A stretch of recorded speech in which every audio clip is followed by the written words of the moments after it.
हिमाचल प्रदेश के पालमपुर नगर में एक धनी साहूकार करोड़ीमल अपने परिवार के साथ रहता था। परिवार में पत्नी सहित 4 बेटे और 4 बहुएं थीं। साहूकार की सबसे बड़ी बहू ज्योति चतुर और होशियार थी, जबकि करोड़ीमल के पुत्र और 3 छोटी बहुएं साधारण बुद्धि की थीं। इसलिए करोड़ीमल सबसे बड़ी बहू ज्योति पर सबसे ज्यादा विश्वास करता था। राजमहल में रसोई का सामान करोड़ीमल साहूकार के यहाँ से जाया करता था। एक बार महल में एक बड़ी दावत का आयोजन किया गया और करोड़ीमल को सारी सामग्री भेजने की जिम्मेदारी दी गई। मंत्री करोड़ीमल से, देखो करोड़ीमल, 3 दिवस के बाद महल में एक बड़े भोज का आयोजन है। महारानी ने इस भोज में बनने वाले पकवानों की सूची हमारे रसोइयों को दे दी थी, जिसके अनुसार उसने ये सामग्री की सूची तैयार की है। तुम ये सारी सामग्री महल में भिजवा देना और ध्यान रखना कि किसी भी चीज में कमी नहीं होनी चाहिए, ना तो सामग्री में और ना ही उसकी गुणवत्ता में। जी मंत्री जी, आज तक मैंने कभी आपको शिकायत का मौका दिया है भला? नहीं दिया है, इसीलिए आज भी तुम्हारे पास ये सूची लेकर आया हूँ। वैसे कुछ खास अवसर है क्या मंत्री जी महल में, जो इतनी बड़ी दावत की तैयारी हो रही है? हाँ, हमारी राजकुमारी के विवाह की बात चल रही है, जिसके लिए महाराज के करीबी मित्र व पड़ोसी राज्य सोनपति के महाराज अपनी महारानी व राजकुमार के साथ पधारने वाले हैं। अरे ये तो सच में बड़ा ही खास अवसर है। आप निश्चिंत होकर जाइए, मैं समय पर सारी सामग्री लेकर स्वयं महल में हाजिर हो जाऊंगा। मंत्री महल वापस चला गया और करोड़ीमल अपने बेटों और नौकरों की सहायता से महल में भेजी जाने वाली सारी सामग्री को एक तरफ रखवाने लगा। करोड़ीमल अपने नौकरों से, देखो ये सामान हमारी राजकुमारी के ससुराल से आए हुए मेहमानों के लिए भोजन बनाने में प्रयोग किया जाएगा, इसलिए हर सामान को रखने से पहले अच्छी तरह उसकी जांच पड़ताल कर लेना, ठीक है? कहीं कोई गलती ना हो जाए, ठीक है? सेठ जी, आज से पहले क्या कभी हमारे किसी भी ग्राहक ने गुणवत्ता से संबंधित कोई शिकायत की है?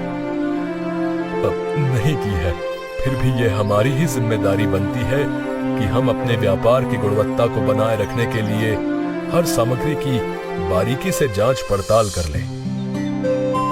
ठीक है सेठ जी, आपने जैसा हुक्म दिया है सारा काम वैसे ही होगा। नौकरों को भी अपने सामान की गुणवत्ता पर पूरा भरोसा था, क्योंकि जो सामान बाहर से आता उसे पहले साफ सुथरा करके बोरियों में भरा जाता। नगर के सभी लोग करोड़ीमल के द्वारा बिक्री किए जाने वाली सामग्री की गुणवत्ता की तारीफ करते थे। नौकरों ने सामग्री को रखने से पहले जांच पड़ताल की और सारी सामग्री महल से आई सूची के अनुसार तैयार कर दी गई। सेठ जी, सारी सामग्री महल जाने के लिए तैयार है और गाड़ियों में रख दी गई है। अब ये सामग्री लेकर महल कौन जाएगा? आपने ये तो बताया ही नहीं। आज सामग्री पहुंचाने मैं स्वयं महल में जाऊंगा।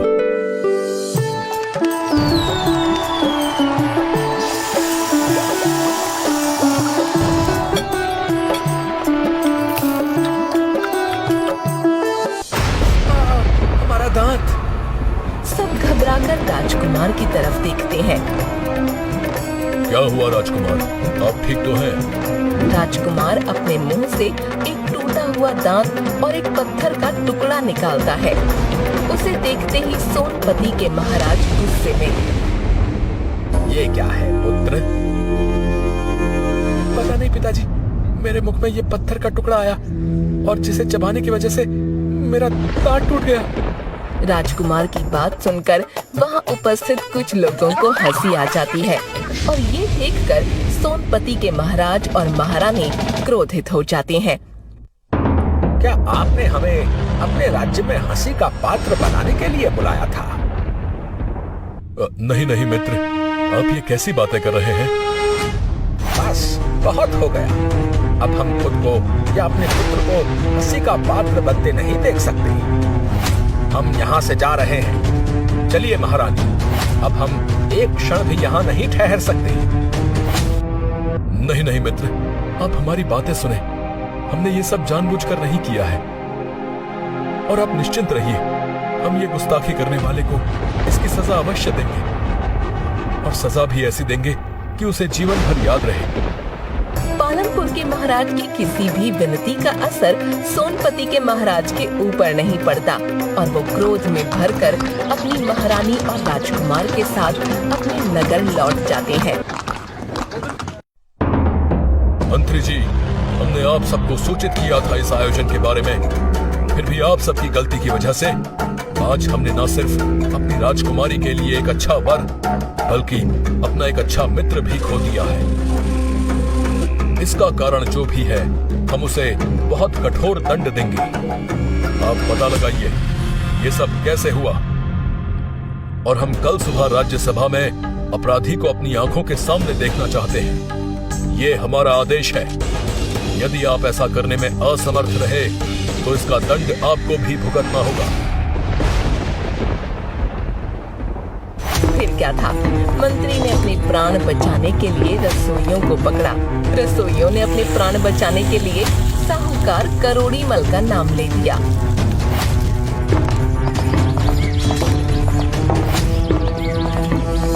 मंत्री जी, मुझे क्षमा कर दीजिए।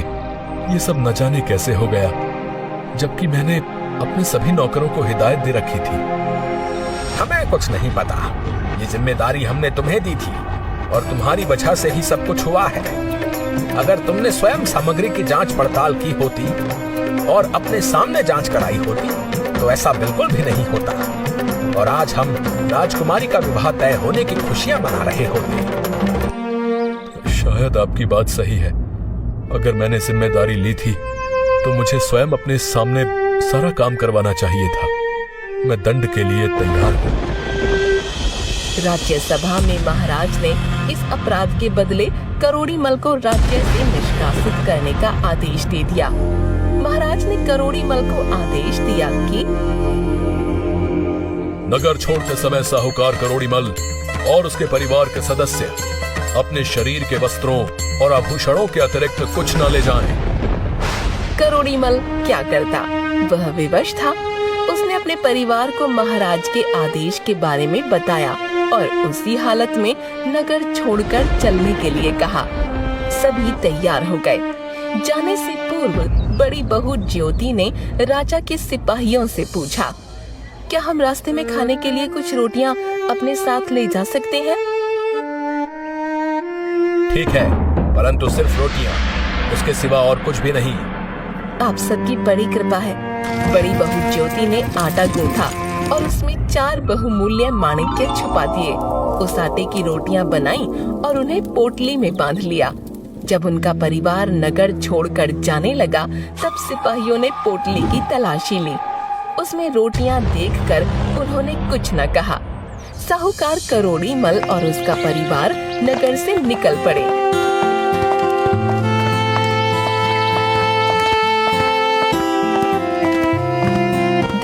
की लंबी यात्रा के बाद रात में वे एक नगर में पहुँचे। वहाँ विश्राम के लिए वो एक धर्मशाला में ठहरे। रात भर विश्राम करने के बाद जब वे उठे तो साहूकार करोड़ी मल, तुम सभी अपने अपने आभूषण मुझे दे दो। उन्हें बेचकर मैं खाने पीने की वस्तुओं और वस्त्रों की कुछ व्यवस्था करता हूँ। तब बड़ी बहू ज्योति ने रोटियों में छुपाए माणिक्य में से एक माणिक्य देकर कहा, पिताजी, आपको आभूषण बेचने की आवश्यकता नहीं है। ये लीजिए माणिक्य, इसे बेचकर कुछ धन की व्यवस्था कर लीजिए। उस धन से रहने के लिए घर का बंदोबस्त हो जाएगा और खाने पीने की वस्तुएं भी मिल जाएंगी, और साथ ही साथ आप व्यापार भी प्रारंभ कर सकेंगे। तुम ये माणिक्य अपने साथ ले आई, ये तुमने बहुत अच्छा किया। अन्यथा न जाने हम सबकी क्या स्थिति होती। मैं अभी इस नगर के सबसे बड़े जौहरी के बारे में जानकारी प्राप्त करता हूँ और उसके पास जाकर इस माणिक्य को बेचकर धन लेकर आता हूँ। तुम सब यहीं पर मेरी प्रतीक्षा करना। करोड़ीमल माणिक्य लेकर सबसे बड़े जौहरी का पता लगाता है और उसे माणिक्य दिखाते हुए कहता है, मुझे ये माणिक्य बेचना है। आप इसका क्या मूल्य दे सकते हैं? कृपया मुझे बताएं। बहुमूल्य माणिक्य देखकर उस जौहरी के मन में लोभ आ गया। वो माणिक्य हथियाने के बारे में सोचने लगा। जौहरी ने साहूकार करोड़ीमल से कहा, ये माणिक्य तो बहुत कीमती है। इसके लिए धन मुझे घर से मंगाना पड़ेगा। मैं अपने नौकर को घर भेजता हूँ। तब तक आप यहाँ आराम से बैठिए। उसने साहूकार करोड़ीमल को एक कमरे में रखी कुर्सी पर बैठने को कहा, जो कच्चे सूत की बनी थी और उस पर एक गद्दा रखा हुआ था। उस कुर्सी के नीचे एक छेद था जो सीधे तहखाने में जाता था।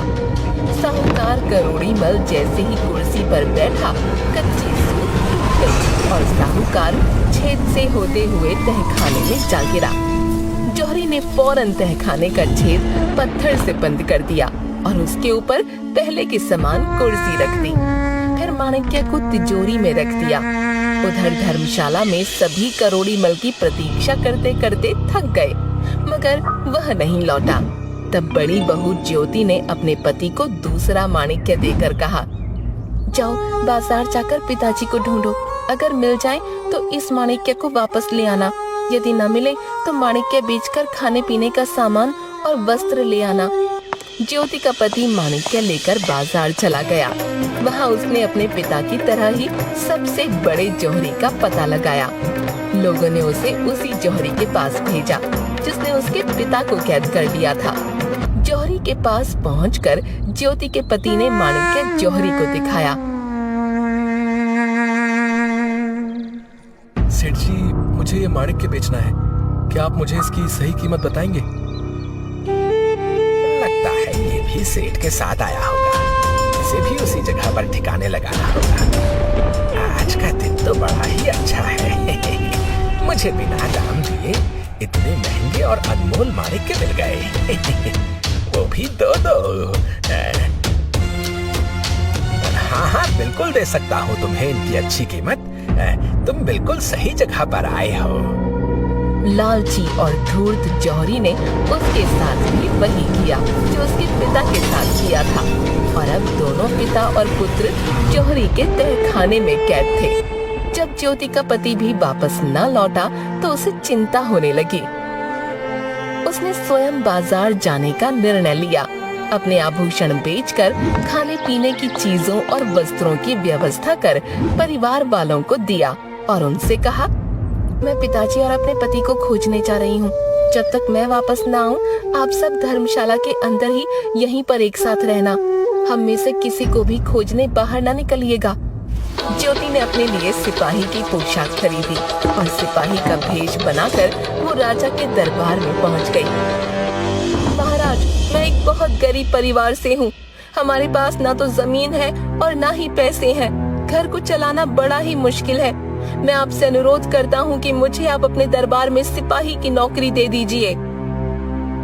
ठीक है, तुम हमारे महल में पहरेदारी का काम कर सकते हो। कुछ दिनों तक सिपाही के रूप में ज्योति ने महल की पहरेदारी की। वहाँ उसे पता चला कि महल के पशुशाला में रोज रात एक राक्षस आकर उत्पात मचाता है। ज्योति राजा के पास जाकर बोली, महाराज, मुझे पशुशाला की पहरेदारी की आज्ञा दे दीजिए। क्या कहा तुमने? पशुशाला? क्या तुम्हें मालूम नहीं कि पशुशाला में रोज रात को एक राक्षस जाकर उत्पात मचाता है? मुझे पता है महाराज, इसीलिए मैं आपसे पशुशाला की पहरेदारी की आज्ञा मांग रहा हूँ। पहले तो राजा हिचका, पर बाद में उसे अनुमति दे दी। पशुशाला से कुछ दूरी पर जंगल के रास्ते में एक ऊंचे पेड़ पर ज्योति सिपाही के भेष में चढ़कर बैठ गई। रात होने पर उसने देखा कि जंगल की तरफ से एक बड़ा सा भैंसा सींग उठाए महल की तरफ भागा आ रहा है। वो समझ गई कि यही वो राक्षस है। जैसे ही वो भैंसा उस पेड़ के नीचे से गुजरा जिस पर ज्योति बैठी हुई थी, वो दोनों हाथों में तलवार लिए नीचे कूद पड़ी और सीधे भैंसे के ऊपर गिरी। भैंसे पर गिरते ही तलवार की तेज वार से भैंसे का सिर काट दिया।